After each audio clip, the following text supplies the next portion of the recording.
is a genocide against Christians happening right now in Nigeria. Well, Masara Kim, a reporter for Truth Nigeria, joins us now. Well, Masara, you recently wrote an article calling this an anti-Christian pogrom.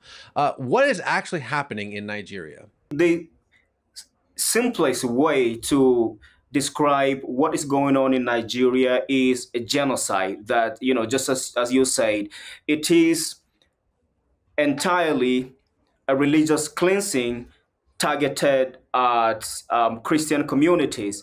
And this has been ongoing for several decades now without the world paying attention or at least turning a blind eye.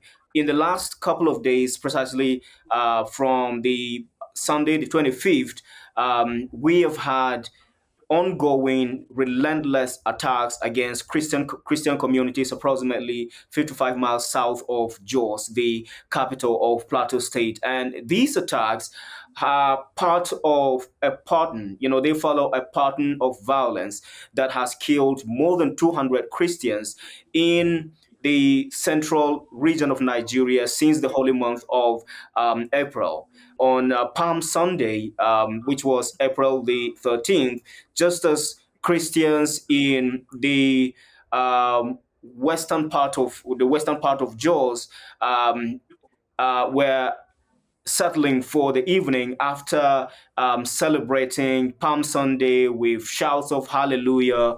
There were thunderings. There were thunderous gunshots all over the community, and more than 55 people were massacred at an instant.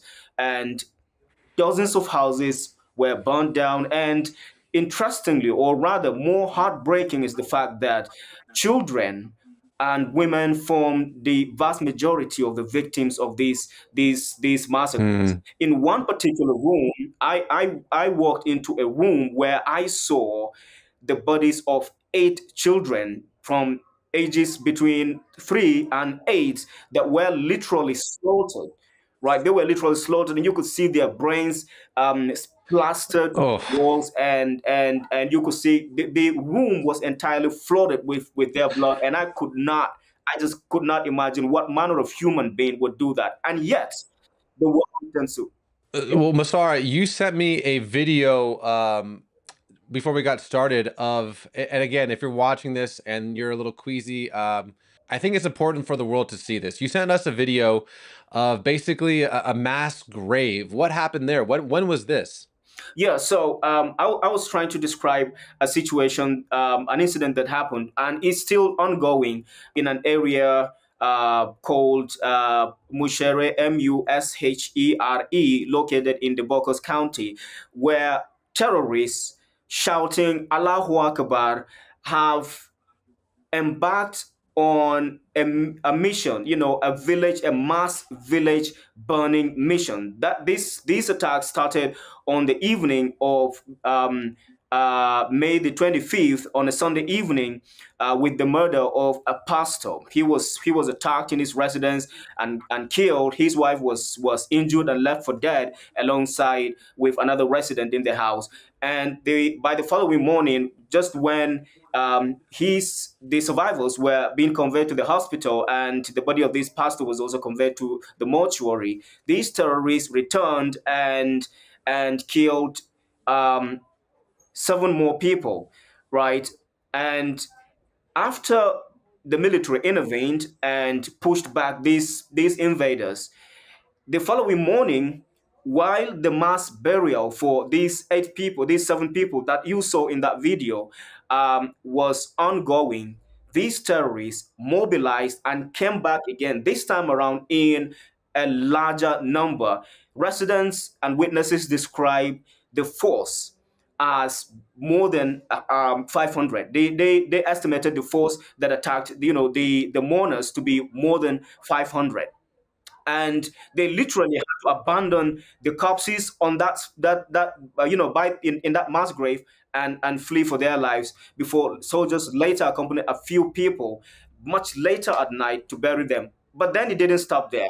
By 8 p.m., I was awake up to 3 a.m. the following day, making phone calls and appealing to soldiers, persuading them to intervene, because this time around, more than 8 communities were flooded at the same time, and Christian houses and churches were set ablaze simultaneously across these communities. And those attacks, according to information reaching us, are still ongoing as we speak.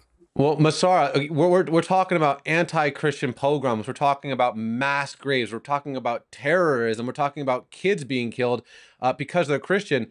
Why is no one, literally no one in the West reporting about this? Yeah, because the Nigerian authorities, who are, by the way, Muslims, and seem to either be complicit or just turning a blind eye, um, have found a way to distort the narrative, to churn out false narratives, describing these attacks as mere clashes between sedentary farmers who are chiefly Christians and semi nomadic cattle herders who are Muslims.